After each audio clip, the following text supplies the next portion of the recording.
তো যিসকল মহিলাই অৰুণোদয় 3.0 আঁচনিত আবেদন কৰিছিল সেইসকল মহিলাৰ বেংক একাউণ্টত অসম চৰকাৰে ইতিমধ্যে অৰুণোদয় 3.0 আঁচনিৰ প্ৰথম কিস্তি ধন প্ৰদান কৰিছে।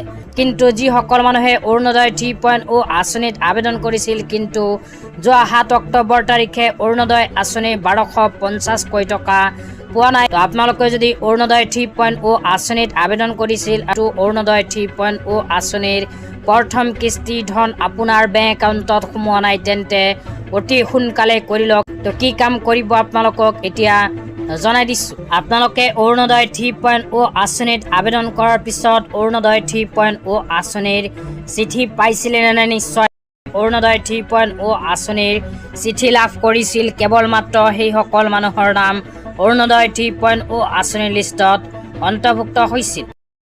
যিসকল মানুহে অৰুণোদয় 3.0 আঁচনিৰ চিঠি লাভ কৰাৰ পিছতো টকা পোৱা নাই সেইসকল মানুহে অতি শীঘ্ৰে নিজৰ পঞ্চায়তত গৈ যোগাযোগ কৰিব। অৰুণোদয় 3.0 আঁচনিৰ ফৰ্ম ফিল-আপ কৰিছিল। ফৰ্ম ফিল-আপ কৰাৰ সময়ত যিখন বেংকৰ একাউণ্ট দিছিল সেইখন বেংকৰ একাউণ্ট যদি ভুল হৈছে তেন্তে আপোনাৰ বেংক একাউণ্টত অৰুণোদয় 3.0 আঁচনিৰ টকা সোমোৱা নাই। নিজৰ পঞ্চায়তত যোগাযোগ কৰি অতি সোনকালে এই সমস্যাটো সমাধান কৰিব লাগিব।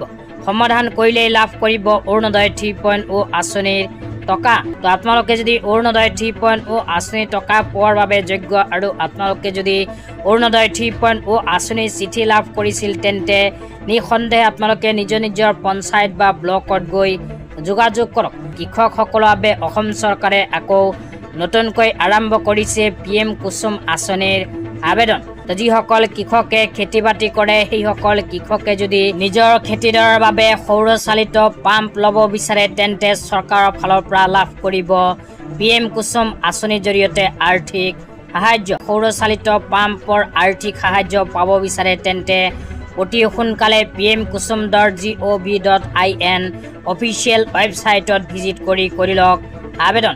অন্তিম সময়সীমা 15 নৱেম্বৰ 2025।